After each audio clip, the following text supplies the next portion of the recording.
career in publishing and a wonderful success story to tell. But more than just her professional success, she's also volunteered her time, her expertise, her passion to building Fort Lauderdale into a great tourist destination. She volunteers, she supports the community in so many ways, and she really does put service above herself. And to properly introduce her, there's nobody who could do better than Heiko.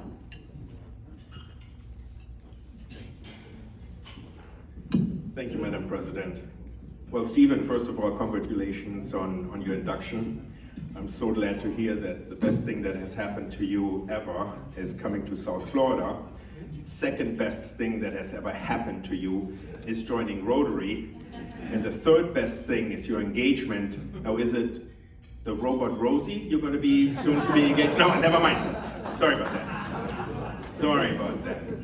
Our past president, Terry Robinson, is here, and so I'm going to start my introduction with 2 truths and 1 lie. We missed that for a while. Well, if you think about Ina Lee, truth number 1, she is a small business owner. Truth number 2, she is the biggest community leader and advocate in South Florida. And truth number 3, she is the Rotary International Emeritus. So you figured out which one was the lie or which one is not, but anyways, Ina, nice to have you. I have personal gratitude knowing you for so many years. We've been writing coattail a lot, but what you have certainly done for this community is amazing. I got the short version, which is 2 pages of her bio, but I'm going to read this off so that she is properly introduced. Ina Lee is the owner publisher of Travel Host magazine of Greater Fort Lauderdale. Ina Lee is the owner, celebrating 42 years in business. Think about that, 42 years in business. She has propelled Travel Host to the leader in visitor publication, now serving 100 hotels in Broward County in Greater Fort Lauderdale, 16,000 upscale hotel rooms every day, and as well as 96 prestigious condominium buildings. Her Travel Host edition has been recognized with numerous national awards and is considered to be the best travel host in the country, and I truly believe that is true. And they have 56 competing markets, by the way. Her edition is actually the longest running travel host in the country. Miss Lee has dedicated herself to Fort Lauderdale Beach since 1986, when she founded and chaired for 7 years the Beach Council of the Greater Fort Lauderdale Chamber of Commerce, and it's still in existence and very vibrant today. Under her leadership, the Beach Council played a major role in the transformation of Spring Break Fort Lauderdale Beach. Here in 1986, I was there. I was hanging off the palm trees. Not anymore. She is now its chair emeritus. She has served for many years on the Beach Redevelopment Advisory Board of the City of Fort Lauderdale, is currently its vice chair. She also serves on board of the Beach Business Improvement District. She is on the Council of Economic Advisors, which actually reports to the Fed, for the Greater Fort Lauderdale Chamber of Commerce. She was recently honored as a tourism icon on the City of Fort Lauderdale Walk of Fame. She was honored by the Greater Fort Lauderdale Chamber of Commerce as a recipient of the Carolyn Michaels Leadership Award. She was awarded the Broward Days Advocate of the year 2014, and I was actually there. What transpired, we actually had the Speaker of the House at the Riverside Hotel, and we moved a meeting into a smaller room, and here was Ina in her stellar form, just literally talking about beach renourishment, that it was necessary. And none of us had to say anything thereafter. He literally just agreed and said, whatever you want, Ina. And he labeled her the beach lady. True story. Miss Lee was the founder of Winterfest right, fellow Rotarian Lisa. Lisa Scott Fowles, are you here today? Oh no, she's not, she never shows up, by the way. And she served as the chairperson for its 6 years. Under her leadership, Winterfest became a nationally recognized festival featured on the Today Show and Entertainment Tonight. During her tenure, Winterfest became the backdrop for the Bob Hope Christmas Special, which was seen by 30 million Americans. This was the first network television special originating from Broward. She has served the tourism industry for 20 years as a member of the Marketing Advisory Committee of the Convention Visitors Bureau and is now its vice chair. She is also on the board of the Florida Restaurant Lodging Association, the Broward chapter. She's currently on the board of trustees of the Greater Fort Lauderdale Chamber of Commerce, as well as Friends of Birch State Park. She serves on the board of Broward Days, and she is also on Broward Workshop, and the list goes on. Actually, there's other organizations that she's on. She was a senior seminar leader for Landmark Worldwide for 10 years, leading transformational seminars to thousands of people, and currently leads weekly meditation classes free of charge at George English Park Tennis Recreational Center in Fort Lauderdale. And we have a saying in our industry, you have two choices in life. You can either sit at the table or be on the menu. This young lady always sits at the table and is never on the menu. Please give a round of applause in welcoming Aina Lee.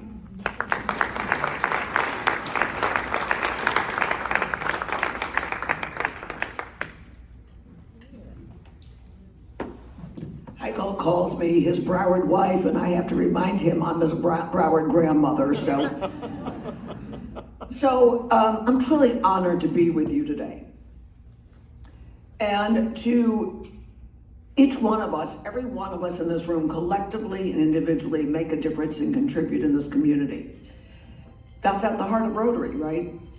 And when Jay asked me to come and speak, I said, of course, because I'll do anything that Jay asked me to do. And, but then, I was gonna talk about tourism. That's my lifeblood. That's a funny name. Anyway, so, but then I knew Stacy Ritter was with you last time. And there's no one better to talk about tourism, so I'm not going to talk a whole lot about tourism. I'm going to talk to you about my life.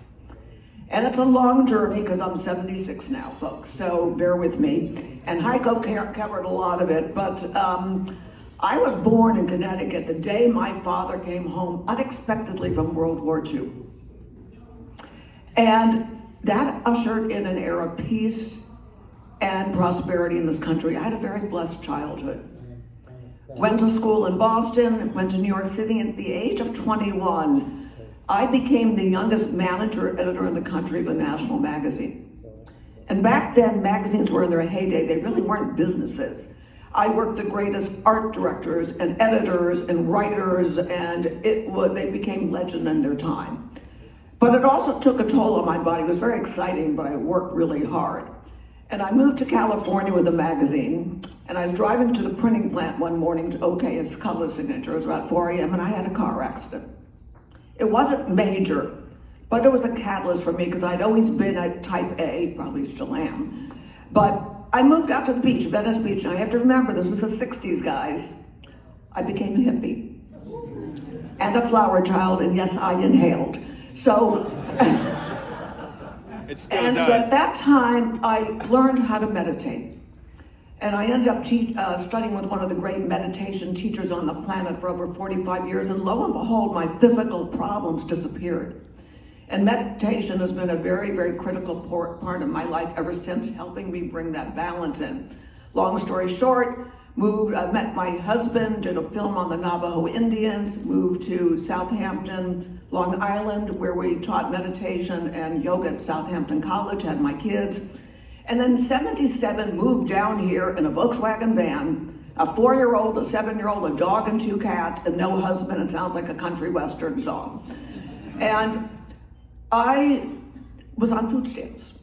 And I share that because it shows you that anything is really possible. But I needed to support my kids. I answered an ad as the editor of Travel Host of Miami. I was 78. And I got to work. But I vowed that I would bring the balance I found during my hippie years, because I'm still a hippie at heart, folks, you never lose that. And that I would never work nights and I would never work weekends. And pretty much I've honored that, because we all have to find that balance in our lives. And in 1980, someone bought the Fort Lauderdale edition. I came up here, ended up buying it from him. And Heiko kind of shared the story of Travel Host ever since then. But back then, it was a black and white magazine, you know, it was small, not in size, but in terms of page numbers. And we certainly have come a very long way, baby, but our mission has never changed. It's to be the resource for people coming into this destination and people that live here, how to have a great experience. I never put a negative word in the magazine or on any of our social media. We got enough negativity in the world, okay? And that became my journey with Travel Host. Back in the early 80s, I also, as Heiko referred to, I did a program called Landmark Forum. And it was a 3-day transformational program of what's possible for us as human beings, distinct from our past. And I got trained to lead their follow-up seminars, and I led a seminar for 12 years every Monday night to 150 people pro bono about what's possible for us as human beings. And so my work with Landmark and my work with meditation have been two very important tracks of my life. But back to tourism. When Travel Host started, first of all, there was no cell phones. There was no convention center. There was no Broward Center of the Performing Arts. There was no Museum of Discovery and Science as we know it now. There was the Discovery Center, right? And I could go on and on and on and on. And tourism was 6 weeks of spring break. Remember, Romney? Okay. And in 1984, 400,000 kids came into this destination and overran the town. And a group I put together called the Spring Break Task Force. And it wasn't to get rid of spring break back then, it was to control it. But that same year, the city passed the open container law, where you can't have an alcoholic beverage east of the intercoastal. And they arrested 900 kids. And word got back to the college campuses, Fort Lauderdale doesn't want us anymore. And in 2 years, folks, $150 million worth of business was gone with no plan to replace it. To give you a perspective, what happened, became a slum and blighted area, and Casablanca used to be a crack house. Kind of gives you a perspective, right?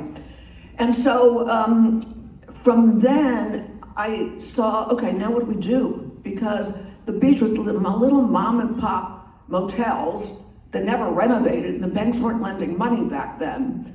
And it was really a mess out there. Lowest common denominator, it's prostitution, drugs, it's, you know, that's what happened.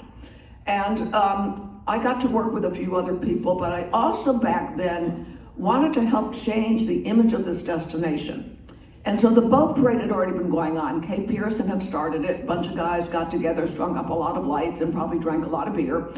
And I saw Winterfest as an opportunity to change the destination, because I umbrellaed Winterfest. It's interesting that this is your 100th year.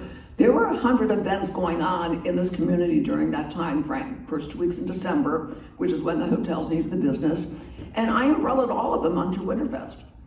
And Heiko shared what happened. We brought Willard Scott in from the Day Show. He did the weather on Fort Lauderdale Beach. And then my final year of chairing Winterfest, we brought the Bob Hope Christmas special here.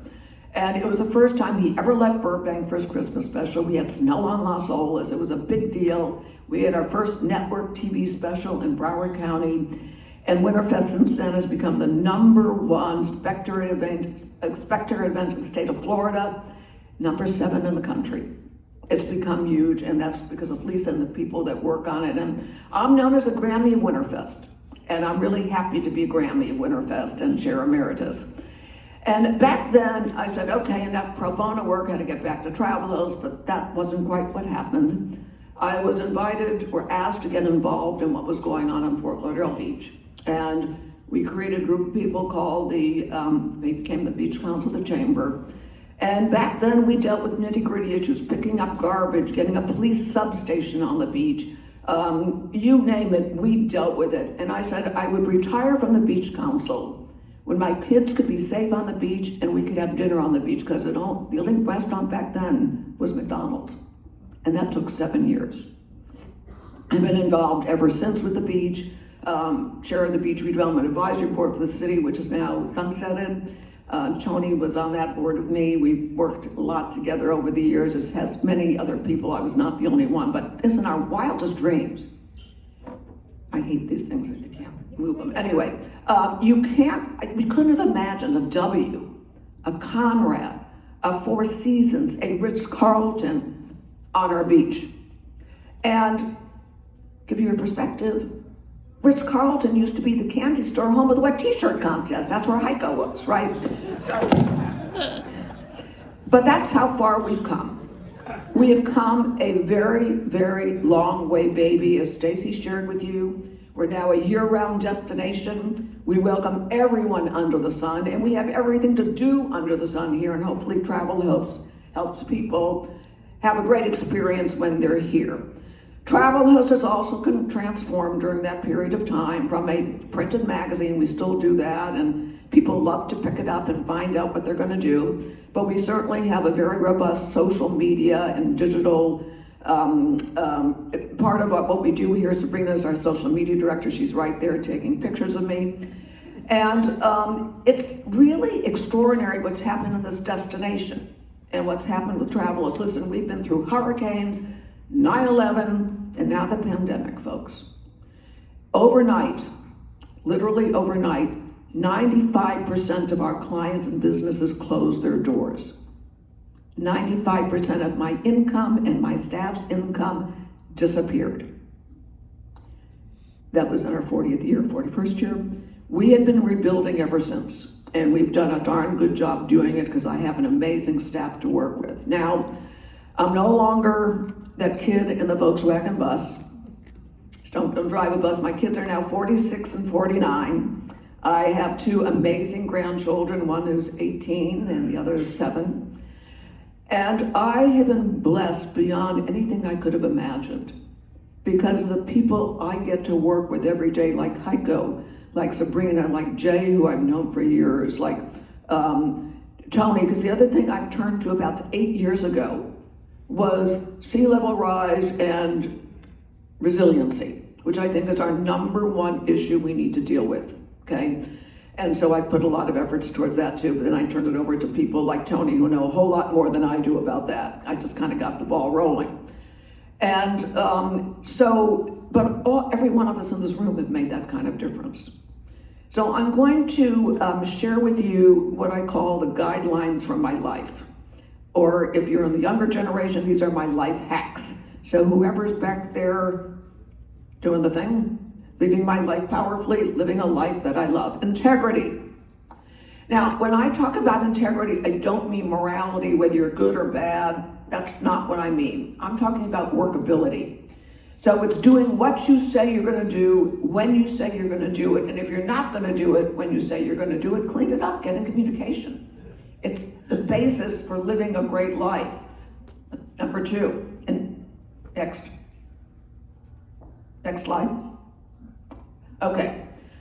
Life is not what you have it mean. It just is, folks. It's reality. All the drama and meaning we add to life is what creates our suffering.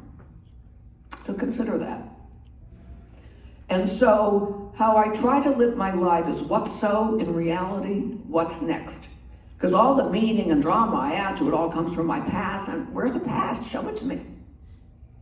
Next slide, please. Stop shooting yourself to death and other people. Life, in fact, should be the way I consider, think, expect, and want it to be, not, in fact, the way life occurs.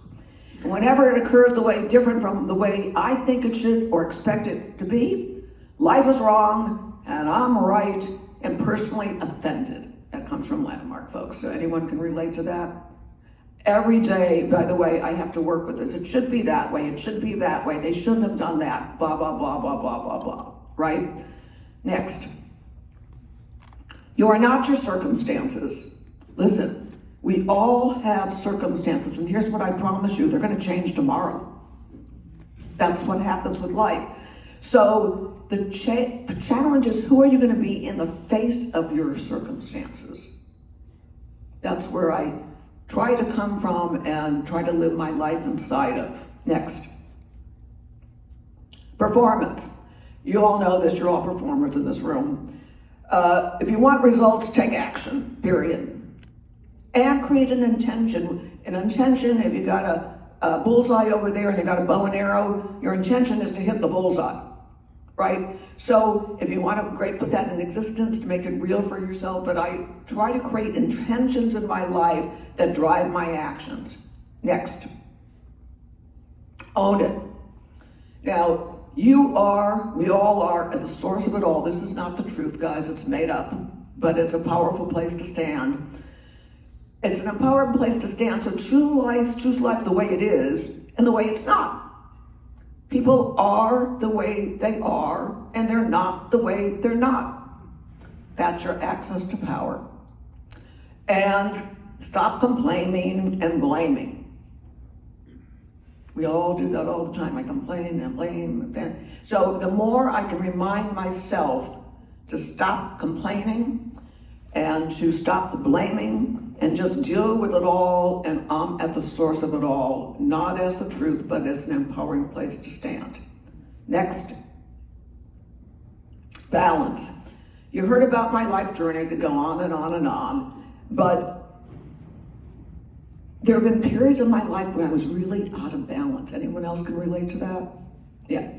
So the more I strive to bring balance into my life, whatever that takes, my life thrives. So I look at every year I create a new year ahead of me. And I take a look at what is it that I want, okay, in the different areas, my relationship, my family, my work, my community, etc. And I look to see, is it in balance? If it's not, what do I need to do to bring it into balance? Are my body, my mind, my heart, and my soul in balance? And that's what works best for me at this stage of my life. Keep on going. Next slide. Okay, so you heard about meditation. How many of you think you can't meditate? Okay, because your mind's too active. Well, you have 60,000 to 80,000 thoughts a day, folks. They're never going to go away until you die, and then I'm not sure about that after that. But those are the thoughts they're running through all the time. Meditation doesn't stop the thoughts, guys. It creates space between the thoughts. And I say to people, listen, can you breathe? And they say, yeah. That's all you need to do to meditate.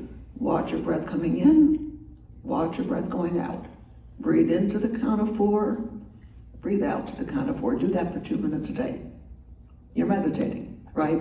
So whether you're meditating or whether you're surrounding yourself with beauty or aromatherapy or music, whatever uplifts your soul, spending time in nature. My God, we're so blessed to live here, right? So whatever it is, whether you pray, whether you meditate, whatever it does that uplifts you, that's really, I think, really important for all of us folks. Now, I don't do the classes in person anymore, George English, because of COVID, but I do them on Zoom, and they're free. You don't even have to RSVP, you just give me your email and you're invited, folks, okay? So, invite you to do that as well. And I also set little reminders during the day, stop the action, and I remember to breathe or whatever, okay? There's also a wonderful app, lots of apps called Yoga Nidra. Yoga Nidra is not physical, it's the yoga of sleep.